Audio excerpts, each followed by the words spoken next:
Hello नमस्कार। तो कैसे हैं आप? बढ़िया एकदम। तो आज हम सॉल्व करने वाले हैं जूलॉजी के बीएससी फर्स्ट सेमेस्टर के बहुत ही ज़्यादा इंपॉर्टेंट क्वेश्चन यूनिट 1 के, जो आपके सेमेस्टर एग्जाम में बिल्कुल हूबहू इसी प्रकार से क्वेश्चन आने वाले हैं। और ये क्वेश्चन आपके प्रीवियस ईयर क्वेश्चन से सारे के सारे मैच करते होंगे। हो सकता है आपने पहले भी टारगेट गुरुकुल से जुड़ करके बहुत बढ़िया तरीके से पढ़ाई की हो, लेकिन इस बार हम और जोरदार तरीके से पढ़ाई करने वाले हैं। तो देखो, आज मैं यहाँ पे जो भी क्वेश्चंस आपको जितने भी कराने वाला हूँ, सारे के सारे पहली चीज़ तो PYQs हैं, इंपॉर्टेंट है। और यूनिट नंबर 1 सेल बायोलॉजी जो है आपकी, इसे सेल ऑर्गेनेल्स करके आपका यूनिट दिया गया होगा, ऑर्गेनेल्स एंड स्ट्रक्चर 1 करके, उसी के इंपॉर्टेंट क्वेश्चन कराऊंगा। और याद रखना, हर लेक्चर में 20 इंपॉर्टेंट क्वेश्चन कराऊंगा। कितने? 20 इंपॉर्टेंट MCQ कराऊंगा। MCQ कराने का मतलब ये है क्योंकि आपके सेमेस्टर 1 के एग्जाम में मात्र MCQ क्वेश्चंस ही पूछे जाने वाले हैं, तो हम MCQ ही क्वेश्चंस को प्रैक्टिस करेंगे डेली।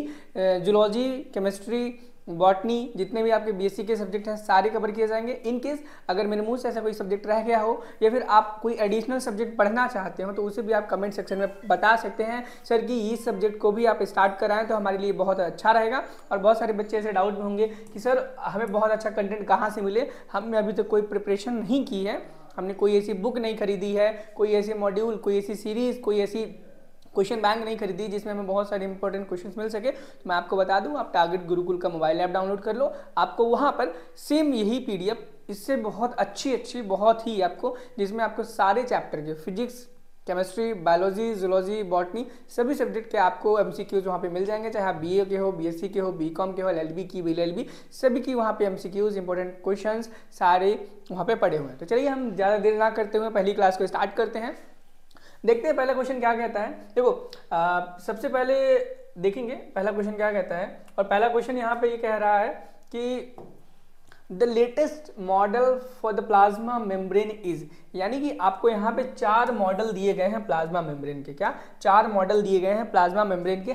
इसमें से लेटेस्ट कौन सा है इस टाइम पे, यानी कि करंटली कौन सा लेटेस्ट वर्किंग कंडीशन में चल रहा है और लेटेस्ट थ्योरी है प्लाज्मा मेम्ब्रेन की। तो याद रखना, ना तो लैमिनर मॉडल है, ना यूनिट मेम्ब्रेन मॉडल है, ना मॉलिक्यूलर लिपिड मॉडल है। तो जो आपका जो लेटेस्ट मॉडल है वो फ्लूइड मोज़ेक मॉडल है। क्या? फ्लूइड मोज़ेक मॉडल है। फ्लूइड मोज़ेक मॉडल है जिसको सिंगर एंड निकोलसन ने दिया था। याद रखना, साइंटिस्ट का नाम भी पूछा जा सकता है। क्या? साइंटिस्ट का नाम भी पूछा जाने की प्रोबेबिलिटी बहुत ज़्यादा रहेगी कि जो आपका फ्लूइड मोज़ेक मॉडल आपको प्लाज्मा मेम्ब्रेन है उसको किसने दिया था और कब दिया था। तो आपका ये जो फ्लूइड मोज़ेक मॉडल है वो सिंगर एंड निकोलसन ने दिया था। किसने? सिंगर एंड निकोलसन ने दिया था 1972 में। कब दिया था? 1972 में। ये ईयर भी याद रखना, ये ईयर भी आपसे पूछे जाने की प्रोबेबिलिटी बहुत ज़्यादा है। और हो सकता है कि ये क्वेश्चन जो मैंने यहाँ पे बोले, इनका नाम और इनके ईयर नीचे आगे दिए गए क्वेश्चंस में शामिल हो, क्योंकि ये बहुत इंपॉर्टेंट, बहुत यूनिक क्वेश्चन है। आगे हम नेक्स्ट क्वेश्चन अगर देखेंगे, नेक्स्ट क्वेश्चन क्या कहता है। अब देखो, यहाँ पे हिंदी में भी ट्रांसलेशन है, आप इसे पढ़ सकते हो, कोई दिक्कत नहीं। जैसे कि lipid molecule in a plasma membrane are arranged in which manner, यानी कि वसा के कारण प्लाज्मा झिल्ली में किस तरह, कारण नहीं, यहाँ पे अणु होगा, ठीक है। वसा के अणु प्लाज्मा झिल्ली में किस तरह से लगे होते हैं, यानी कि अरेंजमेंट पूछा गया है यहाँ पर किसका? लिपिड मॉलिक्यूल्स का प्लाज्मा मेम्ब्रेन में क्या अरेंजमेंट होता है वो आपसे पूछा गया है। तो आपको पता ही होगा, अगर आपने अच्छे से पढ़ाई की होगी, तो यहाँ पे जो आपका लिपिड मॉलिक्यूल का प्लाज्मा मेम्ब्रेन में अरेंजमेंट होता है वो हेड पैरेलल होता है। क्या होता है? हेड पैरेलल होता है। आपको मैं बता दूं कि आपका जो प्लाज्मा मेम्ब्रेन का मॉडल होता है उसमें आपकी जो लिपिड होती है, क्या होती है? लिपिड होती है, वो बाइलेयर होती है। क्या होती है? बाइलिपिड लेयर होती है। आपकी जो आउटर मेम्ब्रेन होती है, क्या? आउटर लेयर होती है, वो हाइड्रोफिलिक होती है। आपको ये चीज़ भी याद रखनी पड़ेगी, हाइड्रोफिलिक नेचर की होती है आपकी आउटर लेयर। अगर हम यहीं पर इनर लेयर की बात करें, किसकी? इनर लेयर की बात करें, तो आप ये जो मेम्ब्रेन है वो हाइड्रोफोबिक होती है। क्या? हाइड्रोफोबिक होती है, ठीक है। आपसे ये भी क्वेश्चन पूछा जा सकता है कि आपकी जो प्लाज्मा मेम्ब्रेन है वो आउटर और इनर में, आउटर किसके लिए परमिएबल है, यानी कि वो हाइड्रोफिलिक है या हाइड्रोफोबिक है। ये क्वेश्चन भी आपसे पूछे जाने की प्रोबेबिलिटी बहुत ही ज़्यादा रखता है। आगे नेक्स्ट क्वेश्चन देखेंगे। नेक्स्ट क्वेश्चन क्या कहता है, और नेक्स्ट क्वेश्चन कहता है कि who propose the fluid mosaic model of the plasma membrane system. यानी कि देखो मैंने अभी जस्ट थोड़ी देर पहले ही कहा था कि आपसे इससे मिलता जुलता प्रश्न पूछा जा सकता है और यह प्रश्न पूछा भी गया है, जैसे कि who propose the fluid mosaic model of the plasma membrane structure, यानी कि तरड़ चित्र वर्ण नमूना मॉडल सबसे पहले झिल्ली के बारे में किसने दिया था, यानी कि सबसे पहले इसका जो प्रपोजल था मॉडल का उसको किसने दिया था। अभी जस्ट थोड़ी देर पहले ही मैंने इसका डिस्कशन किया था। तो इस मॉडल को दिया गया था सिंगर एंड निकोलसन द्वारा 1972 में। कब दिया गया था? सिंगर एंड निकोलसन द्वारा 1972 में। कब दिया गया था? सिंगर एंड निकोलसन द्वारा 1972। ठीक है, नेक्स्ट क्वेश्चन पे चलेंगे। नेक्स्ट क्वेश्चन देखेंगे क्या कहता है क्वेश्चन नंबर 4 पे। क्वेश्चन नंबर 4 कहता है कि the latest model for the plasma membrane is, यानी कि प्लाज्मा झिल्ली का नवीनतम मॉडल क्या है, यानी कि जो लेटेस्ट मॉडल है प्लाज्मा मेम्ब्रेन का उसका क्या नाम है। अभी देखिए आप बार बार वही क्वेश्चन रिपीट हो रहे हैं, यहाँ पे आपको पता ही होगा फ्लूइड मोज़ेक मॉडल हो जाएगा। सेम यही क्वेश्चन हम 4 क्वेश्चन में लगातार करते आए हैं एक ही टॉपिक के। तो यानी कि ये टॉपिक इतना ज़्यादा इंपॉर्टेंट है, इतना ज़्यादा इंपॉर्टेंट है कि आपके एग्जाम में एक क्वेश्चन आना ज़रूर है, क्योंकि ये क्वेश्चन हमेशा किसी न किसी ईयर में आए हैं और हमेशा आते रहेंगे। देखो यहाँ पे क्वेश्चन ये है नेक्स्ट बहुत important, the plasma membrane of an animal is composed of, यानी कि आपका जंतु कोशिका का प्लाज्मा झिल्ली जो होती है वो किस चीज से मिलकर के बनी होती है? क्या जंतु कोशिका की प्लाज्मा झिल्ली किस चीज से मिलकर के बनी होती है? ग्लाइकोप्रोटीन से मिलकर बनी होती है, फॉस्फोलिपिड से मिलकर बनी होती है, फॉस्फोप्रोटीन से मिलकर के बनी होती है। तो याद रखना जो एनिमल की जो प्लाज्मा मेम्ब्रेन होती है वो फॉस्फोलिपिड से मिलकर के बनी होती है। किससे मिलकर के बनी होती है? फॉस्फोलिपिड प्रोटीन, फॉस्फोलिपोप्रोटीन इसको बोलते हैं, फॉस्फोलिपोप्रोटीन, फॉस्फोलिपोप्रोटीन। देखो अगर आप यहाँ इस पे इसकी बात करोगे तो यहाँ पे अगर हम अपनी एनिमल की सेल मेम्ब्रेन की बात करें, किसकी? एनिमल के सेल मेम्ब्रेन की बात करें तो ये आपकी बनी होती है प्रोटीन से, कार्बोहाइड्रेट से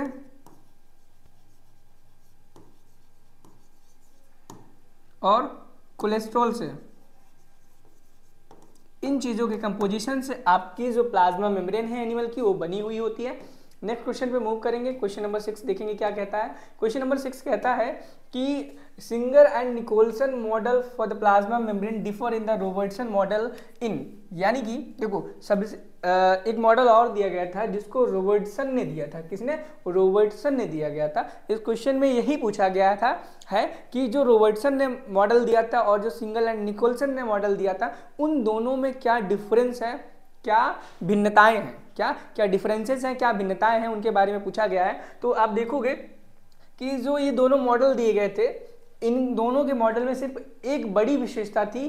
क्या थी वो बड़ी विशेषता? थी प्रोटीन को लेकर के। क्या? प्रोटीन को लेकर के थी। सिंगर निकोलसन ने जो मॉडल दिया था उन्होंने बताया था कि जो प्रोटीन है प्रोटीन के अरेंजमेंट के बारे में बताया था। तो आपका इसका राइट आंसर हो जाएगा अरेंजमेंट ऑफ द प्रोटीन। क्या? Arrangement of the protein. Next question number 7 देखेंगे। क्वेश्चन नंबर 7 देखेंगे। क्वेश्चन नंबर 7 कहता है कि according to the fluid mosaic model cell membrane is made up of, यानी कि आपका जो फ्लूइड मोज़ेक मॉडल है उसके द्वारा सेल मेम्ब्रेन आपका जो है वो किस चीज से मिलकर बना हुआ है? Glycoprotein, phospholipid, phosphoprotein, double layer of protein. इतने सारे आपको ऑप्शन मिले तो याद रखना इस क्वेश्चन का जो करेक्ट आंसर हो जाएगा वो क्या हो जाएगा? फॉस्फोलिपिड्स। क्या? फॉस्फोलिपिड हो जाएगा। क्या? फॉस्फोलिपिड हो जाएगा इस क्वेश्चन का करेक्ट आंसर। क्वेश्चन नंबर 8 पे चलेंगे, देखेंगे क्वेश्चन नंबर 8 क्या कहता है। क्वेश्चन नंबर 8 कहता है कि intake of fluid by a cell is known as, यानी कि एक कोशिका द्वारा द्रव का सेवन करना क्या कहलाता है? यानी कि अगर एक कोई सेल इनटेक कर रही है किसी चीज को, ड्रिंक कर रही है तो उसको क्या बोलेंगे? तो याद रखना इस प्रोसेस को, इस टेक्निक को हम पिनोसाइटोसिस बोलेंगे। क्या बोलेंगे? पिनोसाइटोसिस बोलेंगे। लेकिन अगर वही सेल किसी चीज को, किसी ऑर्गेनिज्म को, किसी दूसरे सेल ऑर्गेनेल को, किसी दूसरे सेल को अगर खा रही हो, इनगल्फ कर रही हो तो हम उसको फैगोसाइटोसिस बोलते हैं। क्या बोलते हैं? फैगोसाइटोसिस बोलते हैं। क्या बोलते हैं? फैगोसाइटोसिस बोलते हैं। ठीक है, क्वेश्चन नंबर 9 पे चलेंगे, देखेंगे क्वेश्चन नंबर 9 क्या कहता है। और क्वेश्चन नंबर 9 कहता है सेल मेम्ब्रेन इज, यानी कि आपकी जो प्लाज्मा झिल्ली है, कोशिका की झिल्ली है वो कैसी है? इम्परमिएबल है, अभेद है, प्रवेश के योग्य है, चयन करके प्रवेश है, धर्म पराग्म है, यानी कि सेमी परमिएबल है, सेलेक्टिवली परमिएबल है, इम्परमिएबल है। तो याद रखना आपकी जो सेल मेम्ब्रेन होती है वो हमेशा सेमी परमिएबल होती है, क्या सॉरी सेलेक्टिवली परमिएबल होती है, क्या सेलेक्टिवली परमिएबल होती है, यानी कि वो सेलेक्ट करती है कौन से आयन, कौन से मिनरल्स, कौन से एलिमेंट्स जाने चाहिए अंदर, कौन से नहीं जाने चाहिए, वो सेलेक्टिविटी पे ही डिपेंड करता है। ठीक है, नेक्स्ट क्वेश्चन नंबर 10 देखेंगे। क्वेश्चन नंबर 10 क्या कहता है?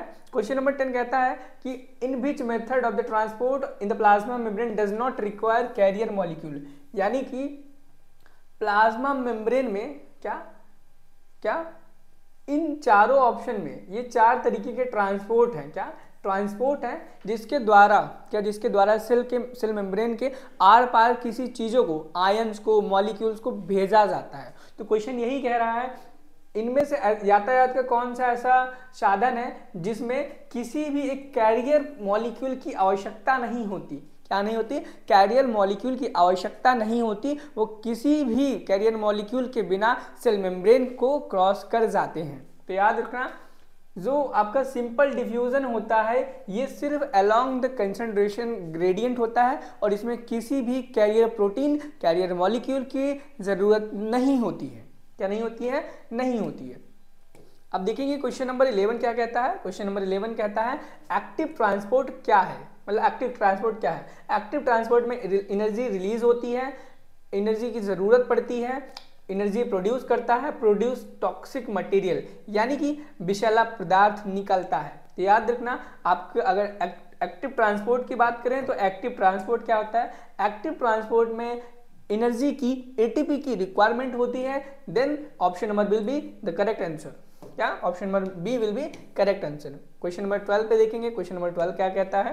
क्वेश्चन नंबर 12 कहता है कि सेल मेम्ब्रेन कंसिस्ट ऑफ, क्या? सेल मेम्ब्रेन कंसिस्ट ऑफ, आपकी जो सेल मेम्ब्रेन है वो किस चीज से मिलकर के बनी हुई? ग्लाइकोप्रोटीन, फोस्फोलिपिड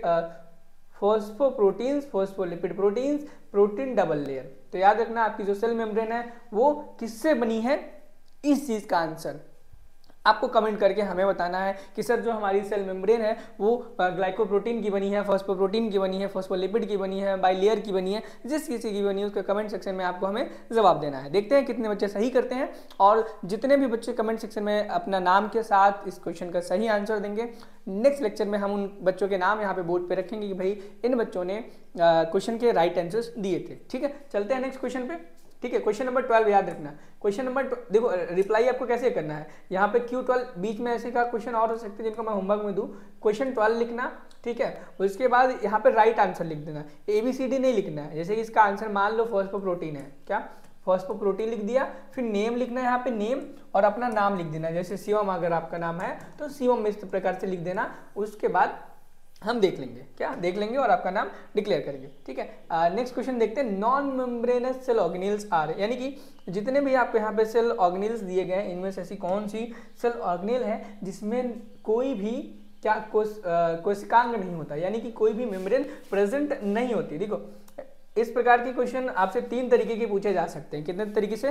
3 क्वेश्चन से तरीके से पूछे जा सकते हैं। पहला तो ऐसे सेल ऑर्गेनेल्स जो कि डबल मेम्ब्रेन होते हैं, क्या डबल मेम्ब्रेन होते हैं, डबल मेम्ब्रेन पूछे जा सकते हैं। फिर आपसे नॉन मेम्ब्रेनस पूछे जा सकते हैं, नॉन मेम्ब्रेनस और सिंगल मेम्ब्रेनस। ठीक है, ठीक है, सिंगल मेम्ब्रेनस। सबसे पहले देखेंगे हम डबल मेम्ब्रेन कौन कौन से होते हैं। तो याद रखना माइटोकॉन्ड्रिया, माइटोकॉन्ड्रिया आपका डबल मेम्ब्रेन होता है। क्लोरोप्लास्ट आपका डबल मेम्ब्रेन होता है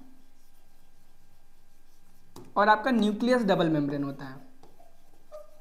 ये 3 ऐसे सेल ऑर्गेनेल्स हैं जो कि डबल मेम्ब्रेन होते हैं। क्या होते हैं? डबल मेम्ब्रेन होते हैं। लेकिन जो बचे हुए सेल ऑर्गेनेल्स हैं वो डबल मेम्ब्रेन तो बिल्कुल भी नहीं होंगे। अब क्या होंगे हम वो चीज़ को देखते हैं। अगर हम non membrane bound cell organelles की बात करें तो आप याद रखना NCR, यानी कि न्यूक्लियोलस। ठीक है, न्यूक्लियोलस के बाद आप साइटोस्केलेटन लिख देना, साइटोस्केलेटन। ठीक है, और आप लिख देना राइबोसोम और centriole.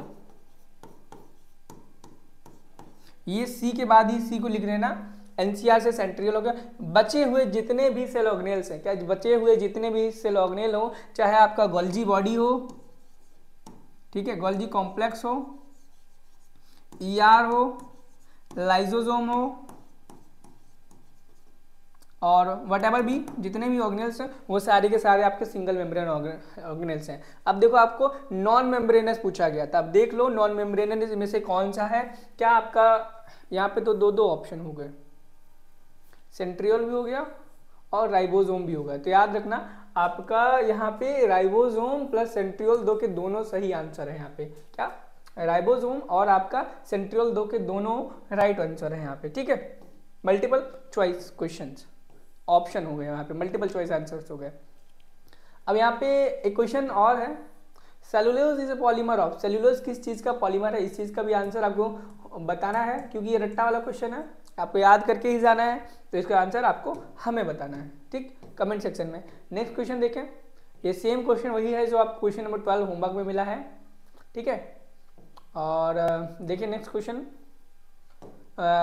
Lipid bilayer is present in, यानी कि लिपिड बाइलेयर उपस्थित कहाँ पर होता है, राइबोसोम में, क्रोमोसोम में, न्यूक्लियोलस में, प्लाज्मा मेम्ब्रेन में। तो याद रखना लिपिड की जो बाइलेयर मेम्ब्रेन होती है वो कहाँ पे होती है, प्लाज्मा मेम्ब्रेन में प्रेजेंट होती है। कहाँ पर प्रेजेंट होती है, प्लाज्मा मेम्ब्रेन में प्रेजेंट होती है। नेक्स्ट क्वेश्चन पे अगर हम मूव करेंगे, क्वेश्चन नंबर 17 क्या कहता है, क्वेश्चन नंबर 17 कहता है the covering of membrane of vacuoles are called, यानी कि वैक्यूल्स की कवरिंग को हम क्या कहते हैं, tonoplast, cell wall, plasma layer, none of these. तो याद रखना कवरिंग ऑफ वैक्यूल्स होता है आपका टोनोप्लास्ट, क्या टोनोप्लास्ट, जो कि सिंगल लेयर होती है। कैसी होती है, सिंगल लेयर होती है, ये बात भी याद रखना। टोनोप्लास्ट आपका सिंगल लेयर मेम्ब्रेन है, ऑर्गेनेल सेल ऑर्गेनेल से, टोनोप्लास्ट सिंगल मेम्ब्रेन ऑर्गेनेल से, ठीक है। नेक्स्ट क्वेश्चन पे मूव करेंगे, क्वेश्चन नंबर 18 देखेंगे क्या कहता है। क्वेश्चन नंबर 18 कहता है कि what kind of molecules pass through cell membrane mostly easily, यानी कि इनमें से कौन सा सेल मॉलिक्यूल है जो कि सेल से बहुत आसानी से पार कर जाएगा। तो याद रखना स्मॉल एंड हाइड्रोफोबिक जितने भी मॉलिक्यूल होंगे वो सारे के सारे सेल मेम्ब्रेन से बहुत इजीली पार कर जाएंगे, क्या कर जाएंगे, पार कर जाएंगे। नेक्स्ट क्वेश्चन पे क्वेश्चन नंबर 19 देखेंगे, फिर क्वेश्चन नंबर 20, लास्ट के दो क्वेश्चंस, और फिर उसके बाद आज की क्लास खत्म करेंगे। क्वेश्चन नंबर 19 कहता है ग्लाइकोकैलिक्स इज प्रेजेंट इन, तो सबको पता होगा इस क्वेश्चन का आंसर कि आपके जो ग्लाइकोकैलिक्स है वो एनिमल सेल में प्रेजेंट होता है। कहाँ पे, एनिमल सेल में प्रेजेंट होता है। Another name of the cell membrane is, ये इंपॉर्टेंट क्वेश्चन है, ये क्वेश्चन आपसे पूछा जा सकता है कि प्लाज्मा मेम्ब्रेन का अनदर नेम क्या होता है। तो याद रखना प्लाज्मा मेम्ब्रेन का अनदर नेम होता है क्या, प्लाज्मा लैमेला, क्या, प्लाज्मा लैमेलर। तो ये थे आज के 20 क्वेश्चन जो हमने किए, और आपको यहाँ पे 3 क्वेश्चन लगभग हमने होमवर्क में दिए हैं, और जिनको आपको कहाँ पे बताना है, हमें कमेंट सेक्शन में बताना है कि इस क्वेश्चन का ये आंसर है अपने नाम के साथ। उसके बाद आपके नाम की अनाउंसमेंट हम नेक्स्ट लेक्चर में, लेक्चर नंबर 2 में करेंगे बचे हुए क्वेश्चन के साथ। और याद रहे अगर आपको ये पीडीएफ या इससे जुड़ी और भी पीडीएफ चाहिए हो, इसी चैप्टर की, सेकेंड यूनिट की, थर्ड यूनिट की, फोर्थ यूनिट की, चाहे जूलॉजी, बॉटनी, केमिस्ट्री की हो, तो आप टारगेट गुरुकुल का मोबाइल ऐप डाउनलोड करें। वहाँ पे आपको ऑप्शंस में, कैटेगरी ऑप्शंस में आप इंटरनल सेमेस्टर में सेमेस्टर चूज करें, और डीडी यूनिवर्सिटी में जा करके, या फिर आप अपना सीएसजेएमयू यूनिवर्सिटी, सिद्धार्थ यूनिवर्सिटी में जा करके, जो कि तीनों में ये चीज़ें कॉमन है, वहाँ पर जा करके आपको सारथी बीएससी फर्स्ट सेमेस्टर का एक बैच मिलेगा, उसे आप ले सकते हैं, जिसका प्राइस जस्ट 99 रुपीज़ होगा। उसमें आपको सारी की सारी स्टडी मटेरियल्स मिल जाएंगे। तो मिलते हैं एक नई वीडियो में एक नई ऊर्जा के साथ, तब तक के लिए पढ़ाई करते रहें। All the best, bye bye.